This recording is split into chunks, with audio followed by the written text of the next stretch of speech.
Bonjour mes élèves, comme prévu, une révision de l'unité 3 concernant les phénomènes géologiques accompagnant la formation des chaînes de montagnes et leur relation avec la tectonique des plaques.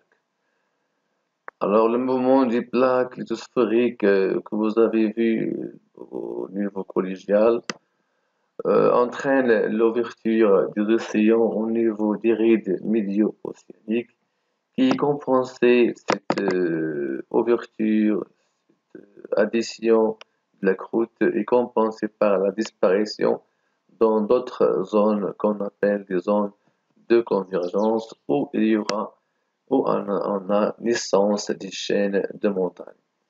On a trois chaînes de montagne qu'on va étudier dans ce chapitre, dans cette unité plutôt.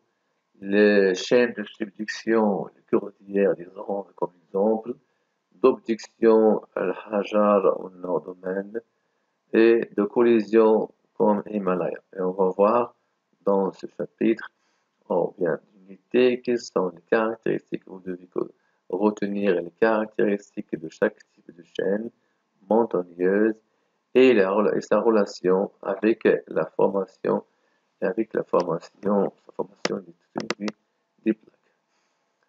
Bon, la première partie, on la consacrera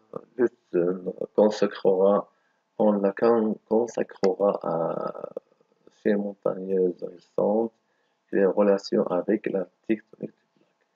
On avait vu qu'une simple introduction, l'écorce terrestre, on a dit ça, vous l'avez déjà vu au collège, mais avec des mots arabes. Maintenant, on va les traduire en français. La partie qui nous intéressera, c'est la partie de l'asténosphère vers le haut, c'est-à-dire du manteau supérieur vers les croûtes océaniques et les croûtes continentales. La croûte continentale avec la lithosphère, le manteau supérieur, une partie du manteau supérieur formera la lithosphère continentale et la croûte océanique dans cette 3,2 avec la partie supérieure du manteau supérieur formera la lithosphère océanique. Ces deux lithosphères du croûte ont des densités différentes, hein, ce qui laisse savoir que la plus dense sera toujours en bas de la moins dense. Donc, on a écrit comme introduction la structure de la Terre est constituée d'une succession de couches de propriétés physiques différentes, séparées par des discontinuités de Monro, de Gutenberg et de Riemann. Il y a des parties qui sont solides, des parties qui sont liquides, d'autres qui sont visqueuses. Physique au centre du noyau, puis le manteau qui constitue le gros volume terrestre et qui se divise en manteau inférieur solide et manteau supérieur principalement plastique, mais dont la partie supérieure est solide, c'est l'atmosphère. Finalement, la croûte ou écorce qui est solide. La couche plastique du manteau supérieur est appelée asténosphère. Cette partie-là qui est plastique, asténosphère, et cette partie-là qui est solide, c'est la lithosphère.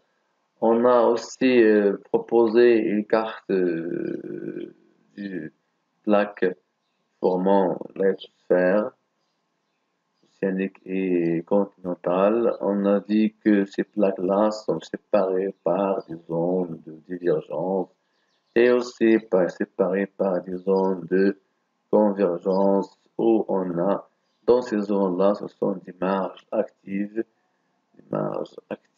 où il y aura formation des montagnes en Inde et aussi en Afrique, les Alpes, et aussi au niveau du Himalaya. Lorsqu'on voit la répartition de ces chaînes de montagnes, on voit bien qu'elles coïncident bien avec la répartition des volcans, des séismes tout au long du globe terrestre.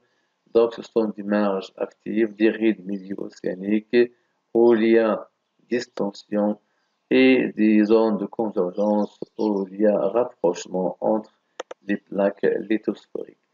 Donc, comme définition, on a défini la plaque lithosphérique est une portion de la lithosphère rigide délimitée par des frontières ayant une activité sismique et volcanique importante qui aboutit à la formation des montagnes. La plaque peut être soit océanique ou comporte une partie continentale et l'autre océanique.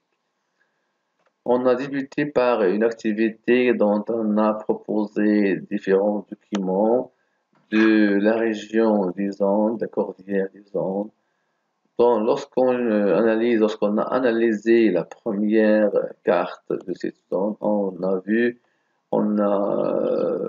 que ces zones-là sont des zones sismiques et le séisme, des foyers de séisme sont superficiels jusqu'à profondes vers l'est. Aussi, il y a des fosses océaniques, une grande fosse océanique allant de 8 à 9 km tout en bas. Ici aussi, on a des volcans actifs jusqu'à maintenant. Ce sont tous des caractéristiques structuraux à ce niveau. Lorsqu'on coupe, on coupe au niveau de la région cordillère des Andes, on voit bien ce qu'on a dit que les volcans, leurs foyers, leurs foyers sont progressivement plus profonds vers l'est et qui dessinent un plan incliné. Ce plan-là s'appelle le plan de Benioff.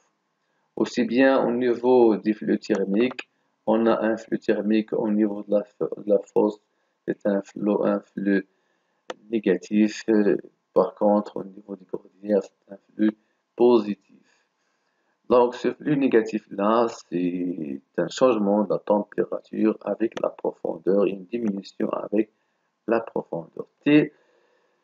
Donc, ces facteurs rassemblés témoignent de nécessité, de l'obligation d'un enfouissement d'une matière froide au-dessous d'une matière chaude. Donc, la matière, c'est la croûte continentale qui s'enfuit de façon oblique suivant le plan de Benioff. Donc, on a proposé un bloc diagramme expliquant ce phénomène de subduction. On a ici une croûte, c'est une lithosphère océanique qui s'enfuit au-dessous d'une lithosphère continentale, donnant naissance à des volcans, à des fosses océaniques, aussi bien à un prisme d'accumulation des sédiments marins, un prisme d'accrétion de côté déformés, accumulés dans les côtes de l'Amérique du Sud vers l'ouest.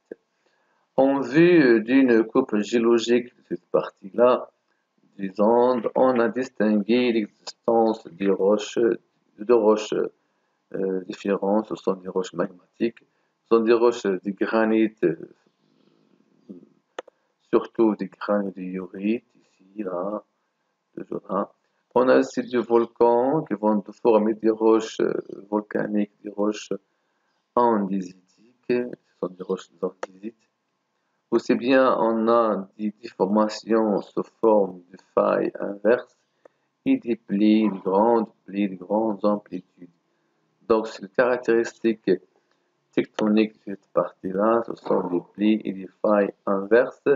Les caractéristiques pétrographiques, c'est l'existence de deux types de roches magmatiques, les roches granodiorites et les roches d'andésite. Ces deux roches-là ont des structures différentes. Les granodiorites ont des structures granules et les andésites ont des structures microtiques dues à la présence des petits minéraux sous forme de microlithes avec un verre et des microlithes là, des amphibole aussi bien du quartz.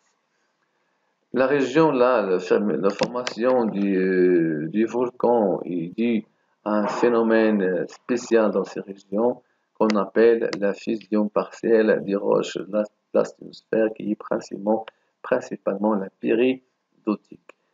Cette péridotite-là subit une fusion partielle suite à l'existence, la présence de l'eau et température faible.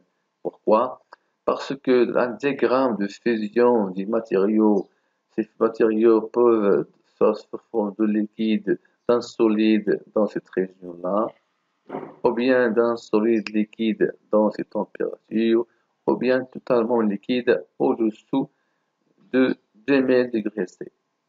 Mais ce qui se passe, donc, au long de 1000 degrés, on a une solidus, ou bien une courbe, un trait qui sépare un solide fusion partielle et solidification à état sec. Ça veut dire on peut fusionner, faire fusion une roche, soit à état sec, soit à état hydraté. Lorsqu'on ajoute de l'eau, cette roche-là peut être dissoute, bien cette fusion peut être entrer en fusion à des faibles températures. Lorsqu'il est sec, cette fusion se fait à des températures élevées. Donc, les deux conditions nécessaires à la fusion partielle sont présentes au niveau des chaînes de, de subduction par la libération de H2O par la croûte enfouissante et entraînant aussi bien une diminution de la température. Donc, pour l'enchaînement des phénomènes qui ont lieu pendant la formation de ces chaînes de production, avant 170 000 millions d'années jusqu'à maintenant 5 millions d'années au moins, jusqu'à nos jours-là, la suite à aux forces tectoniques compressives issues du travail des rides de part et d'autre de ces continents, de ces plaques, il y a rapprochement de ces deux continents. Donc, la croûte continentale et la croûte océanique vont être en relation, ce qui entraînera la descente par sa densité élevée en profondeur de la croûte océanique.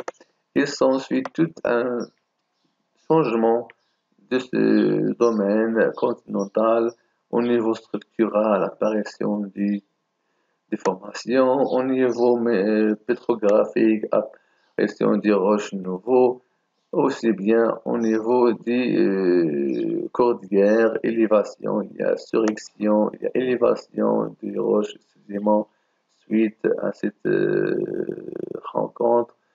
Bien d'autres, il y a enfouissement et enracinement de la croûte continentale. Vous voyez bien qu'il y a enracinement de cette croûte continentale au-dessous de plus que la normale visitée.